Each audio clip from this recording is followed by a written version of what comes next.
Listo.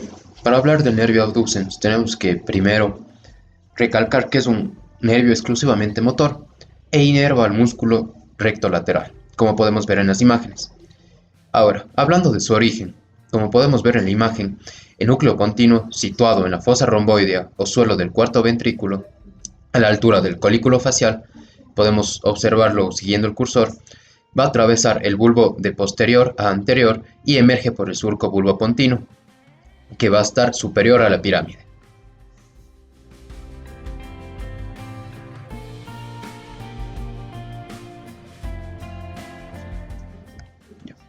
En su trayecto podemos observar que se va a dirigir anterior, lateral y superior, penetrando en el seno cavernoso y se introduce en la órbita por la fisura orbitaria superior.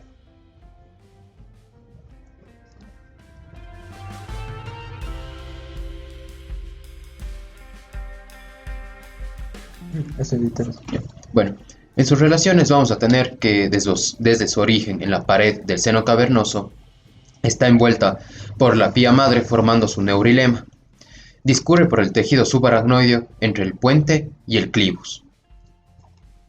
También tenemos que el nervio abducens va a penetrar en el seno cavernoso y en el seno cavernoso el nervio está completamente libre, situándose en la arteria carótida interna. Podemos observar aquí, siguiendo el cursor, la carótida interna y atravesando el nervio abducens. Ahora, para terminar, tenemos que la función de este nervio es abducir los movimientos del ojo.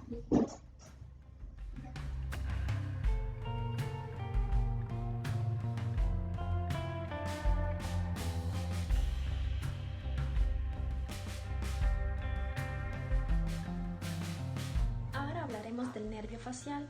Primero tenemos que este es un nervio mixto formado por dos raíces, una motora, la cual es el nervio facial propiamente dicho, y va a controlar la secreción lagrimal, y la otra es el nervio intermedio o de Grisberg. Este inerva las glándulas linguales, submandibulares y sublingual. En su origen vamos a tener que primero la raíz motora nace del núcleo del nervio facial situado en la sustancia reticular gris del puente. Este sale por la parte lateral del surco bulbopontino y presenta fibras vegetativas que proceden de dos núcleos posteriores al núcleo motor, los núcleos parasimpáticos del nervio facial. Ahora, la raíz sensitiva tiene su origen en el ganglio geniculado, a la altura de su primer codo intrapetroso. Las prolongaciones celulífugas van a constituir las fibras sensitivas del nervio intermedio. Estas fibras penetran a la altura del surco bulbopontino, laterales al nervio facial y mediales al nervio vestíbulo-coclear. Estas terminan en la parte superior del núcleo del tracto solitario. Continuaremos hablando de su trayecto. Tenemos que este se extiende desde el surco bulbopontino, las dos raíces van a introducirse en el conducto auditivo interno y al llegar al fondo de este van a penetrar en el conducto facial y lo van a recorrer en toda su extensión. Presenta tres segmentos. El primer segmento mide de 3 a 4 milímetros de longitud y va a comenzar en el orificio del conducto facial y va a ir perpendicularmente al eje de la porción petrosa del hueso temporal. El segundo segmento mide 1 centímetro de largo y está situado en un plano horizontal casi paralelo a la porción petrosa del hueso temporal. Y por último, el tercer segmento es vertical y va a ir inferiormente a la entrada del antro mastoideo y va a terminar en el agujero estilomastoideo. Va a medir 15 milímetros de longitud y al salir de la porción petrosa del hueso temporal va a penetrar en la parótida donde se va a dividir en sus ramas terminales. Ahora, en cuanto a las relaciones del nervio facial, este se divide en cavidad craneal, conducto auditivo interno, las tres porciones del conducto facial y finalmente termina en la parótida. Primero, en la cavidad craneal tenemos que el nervio facial e intermedio pasan sobre el hueso occipital y la cara posterior de la porción petrosa del hueso temporal. Estos también van inferiormente al puente y al pedúnculo cerebeloso medio. Primero, el nervio facial va a ir anterior y luego se vuelve superior al nervio vestíbulo coclear. En cambio, el nervio intermedio está situado entre el nervio facial y el vestíbulo coclear. Ahora, en relación al conducto auditivo interno, el nervio vestíbulo coclear tiene una forma de canal cóncavo superiormente y aquí van a descansar los nervios facial e intermedio. Junto con los nervios decimos que va a penetrar la arteria laberíntica. Ahora, en relación al conducto facial, en su primera porción tenemos que el nervio facial e intermedio están situados entre la cóclea y el vestíbulo. El nervio facial cambia de dirección para continuar su trayecto en la segunda porción del conducto facial. En cambio, el nervio intermedio penetra en el ganglio y a partir de este punto, este nervio y el nervio facial propiamente dicho se unen en un solo cordón nervioso. Ahora, en la segunda porción del conducto facial, el nervio facial va a estar situado sobre la pared medial de la cavidad timpánica. Va a ir superiormente y posteriormente a la fosita de la ventana vestibular. Por último, en la última porción del conducto facial, este desciende posteriormente al conducto del músculo estapedio. Aquí decimos que el nervio se vuelve casi vertical. En el interior del conducto facial va a estar acompañado por la arteria estilomastoidea. Esta es una rama de la arteria auricular posterior. Y al salir del conducto facial, esta se dirige inferior, anterior y lateralmente. Va a cruzar así la cara lateral de la base de la apófisis estiloides. Y así va a penetrar en la parótida, va a pasar por los músculos digástrico y estiloide. Finalmente, en la parótida, este va a llegar a la cara lateral de la vena yugular externa y se divide en sus dos ramos terminales. En su trayecto, sus ramos discurren en un plano célulofibroso, van a dividir así a la glándula parótida en dos lóbulos, uno superficial y otro profundo.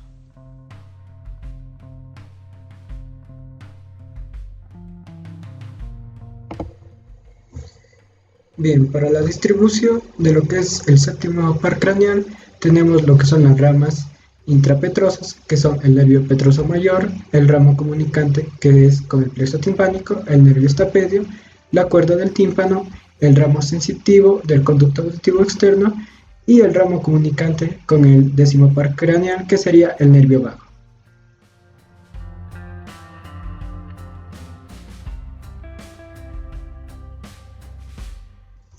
El primer nervio del que vamos a hablar es el nervio petroso mayor. Este va a salir desde el vértice que corresponde al ganglio geniculado y va a distribuirse por la porción petrosa del hueso temporal hacia el hiato del nervio petroso mayor. Va a estar unido con lo que es el nervio petroso profundo mayor y también con lo que es un plexo simpático, para finalmente formar lo que es el nervio del conducto pterigoideo, y su función principalmente es la inervación de lo que es la mucosa buconasofaringea y la glándula lagrimal. Bien, el siguiente ramo es el ramo comunicante del plexo timpánico. En la imagen se puede ver el plexo timpánico, ya que lateralmente al ganglio geniculado va a recibir el hiato del conducto del nervio petroso menor. Lateralmente al nervio petroso menor encontramos el nervio petroso mayor. Bien, en cuanto al nervio petroso menor, este va a rodear lo que es la arteria meningia media hasta dirigirse hacia lo que sería el ganglio óptico. El tercer nervio del cual vamos a hablar es el nervio estapedio. El nervio estapedio se desprende de lo que es la porción vertical del séptimo par, el nervio facial, y se va a dirigir hacia el músculo estapedio, específicamente por una pared que va a separar este músculo del conducto facial. La cuerda del tímpano es un nervio que va a estar situado superiormente al agujero estilomastoideo y se va a dirigir hacia el conductillo de la cuerda del tímpano. En el gráfico de la derecha se ve que atraviesa la cavidad timpánica e ingresa hacia la región anterior de lo que es el martillo para dirigirse hacia la fisura petrotimpánica. Podemos decir que la cuerda del tímpano se encuentra entre la fascia interpterigoidea y el nervio alveolar inferior, que seguidamente irán hacia el nervio lingual, y estos van a dirigirse tanto hacia los ganglios submandibular y sublingual. El último ramo intrapetroso es el comunicante con el nervio vago.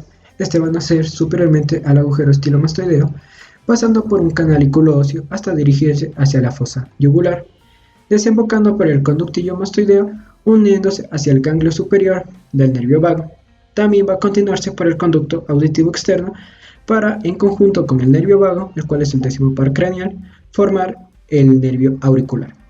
Bien, como ya les he explicado anteriormente, existen 6 ramas intrapetrosas, pero nosotros podemos describir a 3 de las cuales consideramos las principales y las podemos ver a continuación.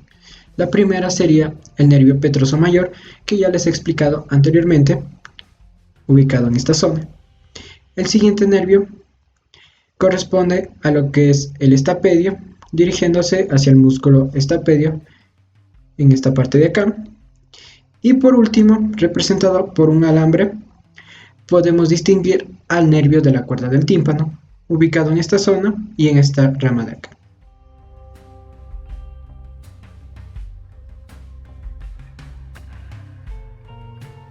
Ramos colaterales extrapetrosos. El nervio facial inferiormente a la porción petrosa del hueso temporal da origen a 4 ramos, los cuales son conocidos como el ramo comunicante con el nervio glosofaringio o asa de Heiler, el nervio auricular posterior, el ramo de los músculos estiloioideo y vientre del digástrico y el ramo lingual. En cuanto al ramo comunicante con el nervio glosofaringio, podemos decir que este se desprende del nervio facial inferiormente al agujero estilomastoideo. Este cruza la cara anterior de la vena yugular interna y termina en el ganglio inferior del nervio glosofaringio. Este se lo conoce por ser inconstante. En cuanto al nervio auricular posterior, nace del nervio facial y rodea anteriormente el vientre posterior del músculo digástrico y después el borde anterior de la apófisis mastoides. Se divide en 2 y se conocen por ser el uno ascendente y el otro horizontal. El ascendente es aquel que se encuentra en los músculos auricular posterior y superior y también en los músculos de la cara medial de los músculos de la oreja. En cuanto al horizontal, este se encuentra destinado al músculo occipito frontal. Ahora hablaremos sobre los ramos de los músculos estiloioideo y vientre posterior del digástrico. De este se dice que suele comunicarse con el nervio glosofaringio y esta comunicación sustituye al ramo comunicante con el nervio glosofaringio, mientras que el ramo lingual se observa raramente y parece suplir la comunicación inconstante que une el ramo del músculo digástrico con el noveno par. Este ramo se desprende del facial y se dirige inferior y anteriormente a lo largo de los músculos estilogloso y también termina cerca de la base de la lengua, en donde se comunica con el nervio glosofaringio. Podemos decir que desde esta comunicación nacen los filetes para la mucosa de la base de la lengua, así como también para los músculos palatogloso y estilogloso.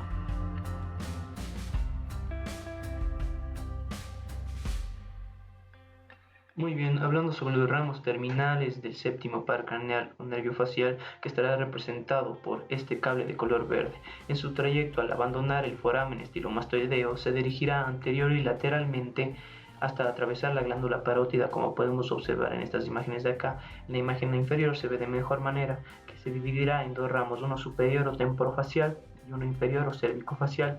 El temporofacial estará destinado a inervar músculos cutáneos de la cara y del cráneo, mientras que el cervicofacial estará destinado más al ángulo inferior de la mandíbula, músculos inferiores cutáneos de la cara y músculos del cuello. Cabe recalcar que el séptimo par no inervará en ningún sentido la glándula parótida, sino que va a ser solo como un conducto para su destino. Estará inervada más bien por lo que es el noveno par craneal o nervio glosofaringio. Muy bien, como podemos observar aquí en esta imagen, hemos diseccionado toda la glándula parótida para poder observar el tronco terminal del nervio facial y en relación a lo que es el conducto auditivo externo y parte del músculo esternocleidomastoideo. Una vez en esta imagen, añadimos los ramos tanto para el ramo temporofacial como para el ramo cervicofacial. Muy bien, hablando sobre los ramos del nervio temporofacial, tenemos ramos temporales, como podemos observar aquí, que van a estar destinados a lo que es los músculos auricular anterior, músculos laterales de la cara y de la oreja, como se puede observar. También tenemos ramos frontales, estos pequeños ramos frontales y parpebrales que van a estar destinados a lo que es el vientre frontal del músculo occipito temporal, el corrugador de la ceja, el músculo prócer, como se puede observar a la derecha, y el orbicular del ojo. Los ramos cigomáticos y ramos bucales superiores, como podemos observar aquí, ramos cigomáticos y los ramos bucales superiores, los cuales estarán destinados a los músculos cigomático mayor, cigomático menor, el elevador del ala de la nariz y del labio superior, la porción transversa del músculo nasal y el depresor del tabique. En cambio, los ramos bucales superiores estarán destinados a lo que es la porción superior del músculo orbicular de la boca y el músculo bucinador. Por último, tenemos el último ramo del nervio facial, que es el ramo terminal cérvico-facial, el cual estará destinado a dar ramos mandibulares marginales, los cuales podemos observar aquí, encargados de inervar lo que es el ángulo inferior, la parte mentoniana, el ángulo inferior de la mandíbula, el músculo depresor del labio inferior y el músculo mentoniano, como podemos observar en esta disección de aquí. Siguiendo eso, también tenemos ramos bucales inferiores, los cuales habíamos dicho que en la rama temporofacial tenemos ramos bucales superiores encargados de inervar el músculo, la parte superior del músculo orbicular de la boca. En cambio, estos ramos bucales inferiores están encargados de inervar la otra porción, que es la porción inferior del músculo orbicular de la boca. Por último, tenemos estos ramos cervicales que se dirigen a la zona del cuello, que están encargados únicamente de inervar todo el músculo platismo.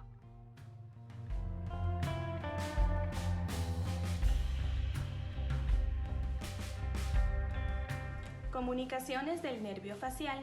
El nervio facial presenta numerosas comunicaciones con los nervios vecinos. Ya hemos señalado en el video aquellas que lo unen a los ganglios óptico y férigo-palatino mediante los nervios petrosos a los nervios vago, glosofaringio y lingual a través de la cuerda del tímpano, al nervio auriculotemporal y al plexo cervical. Además, está comunicado con el nervio vestibulococlear por medio de dos delgados filetes que proceden respectivamente del nervio intermedio y del ganglio geniculado. Finalmente, existe un número variable de comunicaciones que se relacionan con los ramos terminales del nervio facial junto con las ramificaciones periféricas vecinas de los ramos sensitivos del nervio trigémino. Estos son supraorbitario, infraorbitario, bucal y mentoniano.